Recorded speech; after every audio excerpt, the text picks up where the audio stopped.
Everyone, I Jyoti welcome you all study Adda channel. आज हम लोग करने वाले हैं क्लास 5 ईवीएस से chapter 3 from tasting to digesting. इसके फर्स्ट पार्ट की वीडियो हम पहले ही डाल चुके हैं। अगर आपने वो नहीं देखी है तो उसका लिंक आपको डिस्क्रिप्शन बॉक्स में मिल जाएगा। और आज हम लोग करेंगे इसका पार्ट 2। तो चलिए अब इसको देख लेते हैं।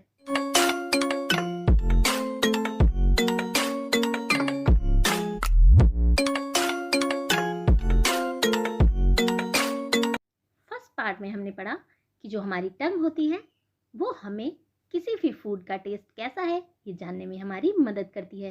इसके अलावा वो क्या करती है, वो हमारे फूड को राइट एंड लेफ्ट साइड में च्यू करने के लिए दांतों की हेल्प करती है। इसके अलावा वो फूड को निगलने में भी हमारी हेल्प करती है। तो इस पार्ट में हम पढ़ने वाले हैं कि क्या आपको कभी किसी ने ऐसा कहा है कि भोजन को आप धीरे धीरे चबा चबा कर खाएं, या आपने कभी ऐसा फील किया है कि आपने बड़ी जल्दी जल्दी खाना खाया हो तो आपने कैसा फील किया, और आपने बहुत देर अच्छे से चबा चबा कर खाया तब आपने कैसा फील किया। और इस चैप्टर में हम ये भी पढ़ेंगे कि जो हमारा डाइजेस्टिव सिस्टम है उसमें कौन कौन से पार्ट्स होते हैं। और आप इसमें ये भी पढ़ेंगे कि जब आपको भूख लगती है तो आप कैसा फील करते हैं, या फिर ग्लूकोज का आपके डाइजेस्टिंग सिस्टम के साथ क्या रिलेशनशिप है। तो चलिए अब स्टार्ट करते हैं। यहाँ पर फर्स्ट नंबर पे क्या दिया है, डिस्कस। आपको क्या करना है, डिस्कस करना है।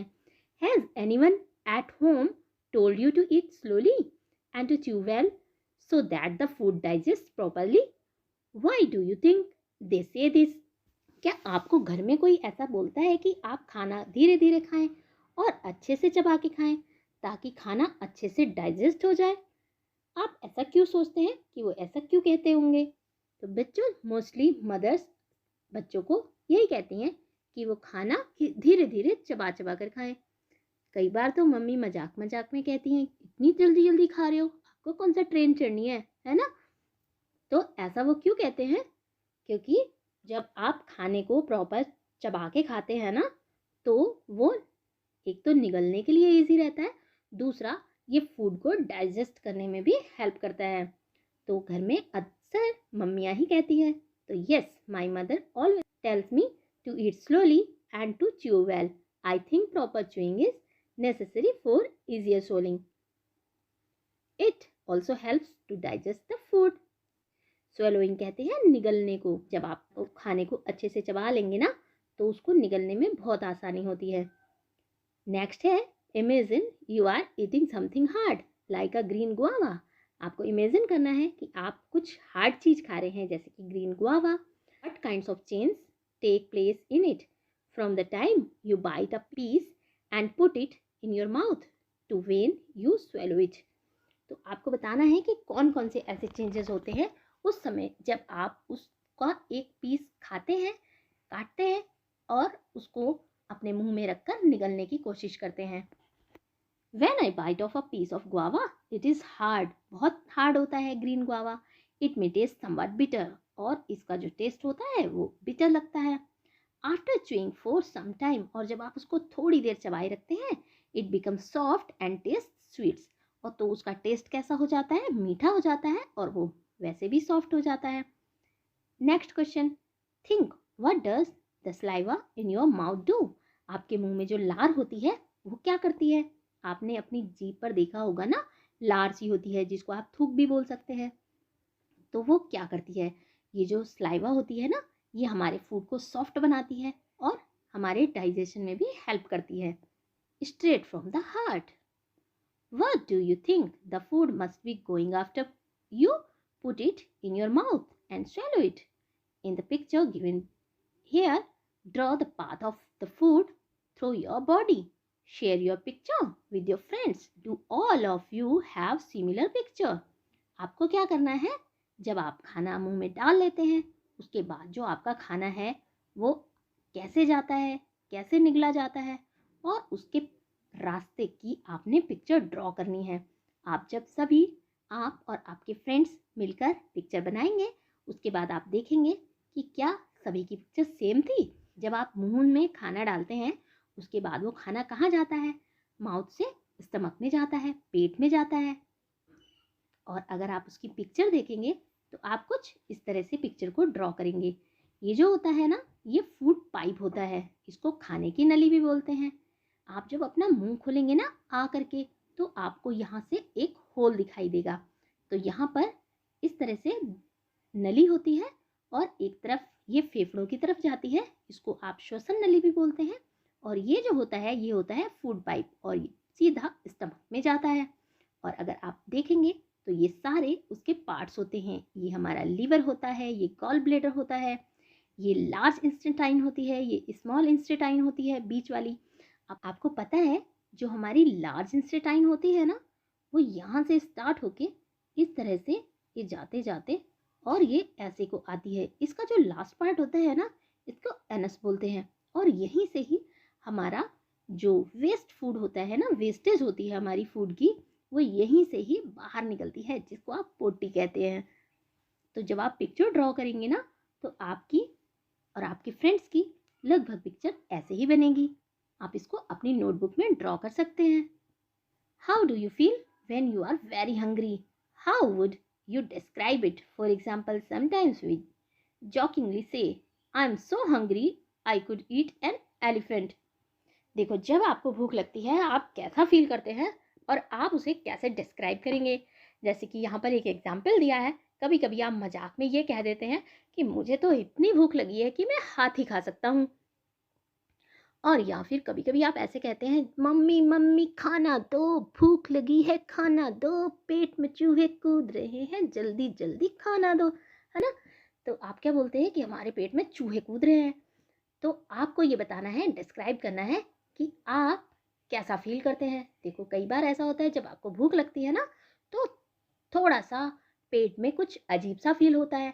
और दूसरा ये भी होता है कि आपको अगर पढ़ने को बोला जाए तो आपका पढ़ाई में मन नहीं लगता, आपको खेलने को कहा जाए तो आपका खेलने में मन नहीं लगता।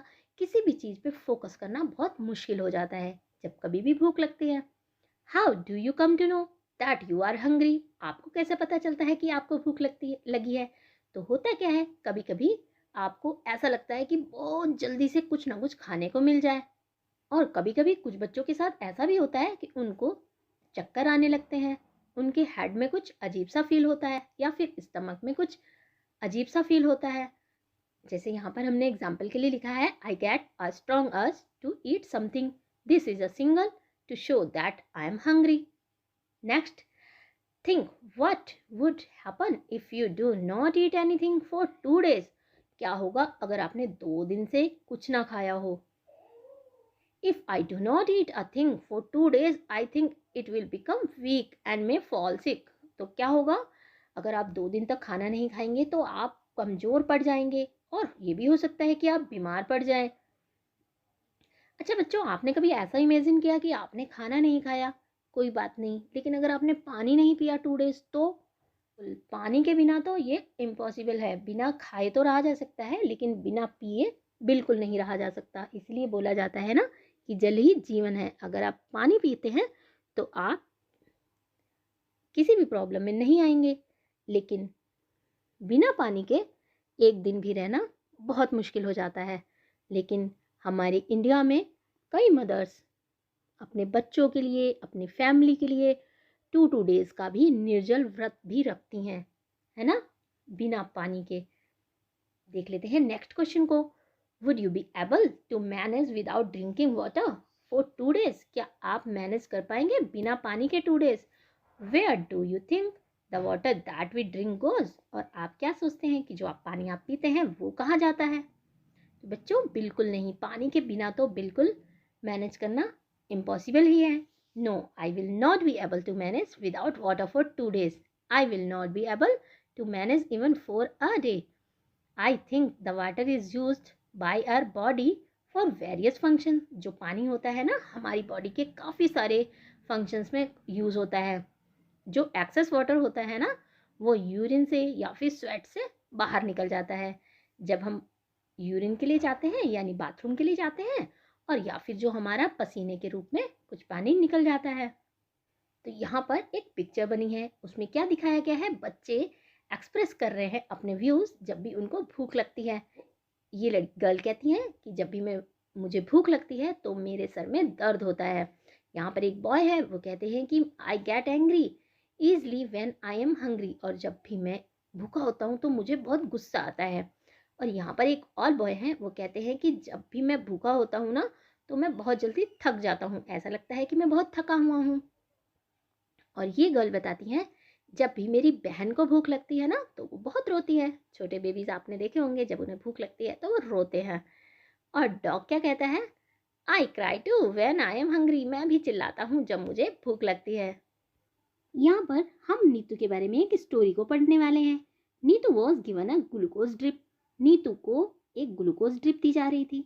आपने ऐसा देखा होगा कि कई बार आपको हॉस्पिटल्स में ग्लूकोज ड्रिप देते हुए दिखाई देती होगी। Neetu was very sick. Neetu बहुत बीमार थी। All day she was vomiting and she also had loose motions. वो क्यों बीमार थी? क्योंकि वो सारा दिन उल्टियां कर रही थी और उसे लूज मोशंस भी हो गए थे। Whatever she ate she vomited. वो जो भी खा रही थी उल्टी हो जा रही थी, वॉमिट हो जा रहा था। Her father gave her sugar and salt solution. उसके पापा ने उसे चीनी और नमक का घोल दिया। By evening Neetu was feeling weak and dizzy. और शाम के समय नीतू को बहुत ही कमजोरी महसूस हो रही थी और उसे ऐसा लग रहा था जैसे कि उसको चक्कर आ रहे हैं। When she got up to go to the doctor, she fainted. और जब वो डॉक्टर के पास वो ले जाया जा रहा था उसको, वो बेहोश हो गई। Fainted मीन्स होता है बेहोश होना। Her father had to carry her to the doctor. उसके पापा जो थे ना उसको डॉक्टर के पास ले गए। The doctor said that Neetu should get admitted in the hospital. और डॉक्टर ने कहा कि नीतू को हॉस्पिटल में एडमिट करना चाहिए। She needs to be given a glucose drip. उसको ग्लूकोज ड्रिप देने की जरूरत पड़ेगी।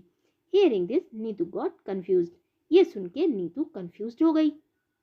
शी न्यू, वो जानती थी कि जब भी उनका गेम पीरियड होता था स्कूल में तो उनके टीचर कभी कभी उनको ग्लूकोज पीने को दिया करते थे। आपने देखा होगा इस तरह के पैकेट्स जो होते हैं स्कूल्स में रखे जाते हैं और गेम पीरियड में टीचर जो है वो बच्चों को देते हैं। लेकिन उसको ये नहीं पता था कि ग्लूकोज ड्रिप क्या होती है। डॉक्टर आंटी ने इसको एक्सप्लेन किया कि तुम्हारा जो पेट है वो अपसेट है। Your body is not keeping any food and water in it. तुम्हारी जो बॉडी है वो अंदर कोई भी खाना और पानी नहीं रख रही है, इसलिए तुम बहुत वीक हो गई हो। The glucose drip will give you some strength quickly even without eating. और जब तुम्हें ग्लूकोज ड्रिप दी जाएगी तो तुम्हें बहुत जल्दी से ताकत मिलेगी और चाहे तुमने कुछ भी ना खाया हो। बच्चों, क्या होता है, खाने से हमको एनर्जी मिलती है ना, लेकिन कभी कभी हमारे साथ ऐसा होता है कि हमारी जो स्टमक होता है वो अपने अंदर कोई भी चीज़ लेना पसंद नहीं करता। तो उसकी वजह से क्या होता है, वॉमिटिंग या फिर लूज मोशंस हो जाते हैं और फिर उस समय हमको ग्लूकोज की बहुत ज़्यादा ज़रूरत होती है। जो आपने इस तरह के पैकेट्स में ग्लूकोज देखा होगा ना, ये पहले हम खाया जाता है इसको पानी के साथ। फिर क्या होता है, जब आप इसको पानी में घोल कर पीते हैं तो कुछ टाइम लगता है इसको डाइजेस्ट होने में, तब ये हमारी बॉडी में डाइजेस्ट होता है और तब ये पूरी बॉडी में जाता है और हमको कुछ टाइम लग जाता है एनर्जी वापस आने में। लेकिन जो इस तरह से ग्लूकोज ड्रिप दी जाती है ना, उससे क्या होता है, बहुत जल्दी से जो इंस्टेंट एनर्जी होती है वो हमारी बॉडी में भी, हमारी ब्लड में घुल करके हमारी पूरी बॉडी में बहुत जल्दी मिक्स हो जाती है और हमको बहुत जल्दी एनर्जी मिल जाती है। इसलिए आपने देखा होगा जब भी कभी वॉमिटिंग होती है या लूज मोशंस होते हैं तो डॉक्टर्स इस तरह की जो ग्लूकोज ड्रिप होती है वो हमें लगाते हैं। तो अब आपसे कुछ क्वेश्चंस किए गए हैं। Have you heard the word glucose? क्या आपने ग्लूकोज वर्ड सुना है या फिर आपने इसको कहीं देखा है लिखा हुआ? तो बिल्कुल आपने देखा होगा, आपने स्कूल्स में भी देखा होगा, इवन आपने घर में भी देखा होगा। और आपको एक मज़े की बात बताऊं, जब हम बहुत छोटे थे ना तो हमारी दादी जी अपने लिए ग्लूकोज रखती थी। आज के टाइम में तो आपकी मदर, आपकी दादी, सब लोग अपने घर में ग्लूकोज रखते ही हैं गर्मियों में, ताकि ग्लूकोज की आपके अंदर कमी ना हो। लेकिन पहले के टाइम में ना ग्लूकोज इस तरह से लिया जाता था कि हाँ, बस बीमार लोग ही उसका यूज़ कर सकते हैं। तो हम लोग क्या करते थे, हम चुपके से जा करके उसमें से 1 टेबल स्पून लेते थे और ऐसे ही खा जाते थे। बहुत टेस्टी और ठंडा ठंडा लगता था। तो आपने भी ये वर्ड ज़रूर सुना होगा। Have you ever tasted glucose? How does it taste? Tell your friends. क्या आपने कभी ग्लूकोज को टेस्ट किया है? क्या आपने कभी ग्लूकोज का टेस्ट चखा है?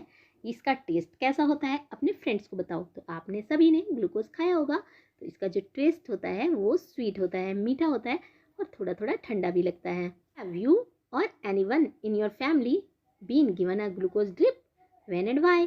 Tell the class about it. तो आपको ये बताना है कि क्या आपको या आपके परिवार के किसी भी सदस्य को कभी ग्लूकोज ड्रिप लगी है, कब और क्यों। तो आपको इसके लिए अपनी क्लास में बताना है। तो ये आपको खुद से बताना है। जैसे कि for example, once my grandmother had to be admitted to hospital. एक बार मेरी दादी हॉस्पिटल में एडमिट हुई थी, वो बीमार थी और उनको ग्लूकोज ड्रिप दी गई थी हॉस्पिटल में। और डॉक्टर ने क्या कहा था? उन्होंने कहा था इससे उनकी रिकवरी बहुत जल्दी हो जाएगी।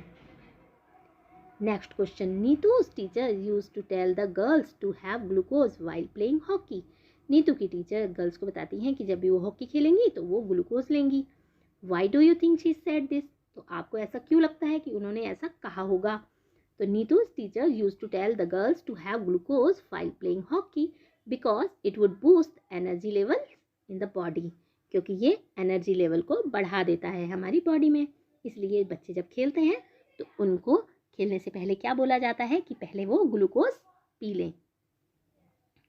Next, look at Neetu's picture and describe what is happening. आपको डिस्क्राइब करना है कि पिक्चर में क्या हो रहा है और ग्लूकोज ड्रिप कैसे दी जा रही है। आप इस पिक्चर में देख सकते हैं कि किस तरह से ग्लूकोज ड्रिप दी जा रही है। In the picture, we can see that Neetu is given glucose drip. The glucose is given in a bottle with a tube and needle attached to the bottle, which supplies glucose to the body. हम लोग पढ़ेंगे कि food जो है वो हमारी body में कैसे डाइजेस्ट होता है, कितने आवर्स लगते हैं कौन सी फूड आइटम को डाइजेस्ट होने में, और कितने ऐसे बच्चे हैं जिनको संतुलित भोजन, प्रॉपर भोजन मिल ही नहीं पाता, और कई बीमारियों से बच्चे कैसे जूझते हैं जब उनको प्रॉपर फूड नहीं मिलता, और गवर्नमेंट ने इसके लिए क्या किया है ताकि हर बच्चे को प्रॉपर फूड मिल सके। तो आपको ये बताना है कि आपको ये पार्ट कैसा लगा। अच्छा लगा हो तो इसको लाइक ज़रूर करें, अपने दोस्तों में ज़्यादा से ज़्यादा शेयर करें। जो लोग चैनल पर नए हैं चैनल को सब्सक्राइब कर लें। बहुत जल्द मिलेंगे इसके थर्ड पार्ट के साथ। Till then bye.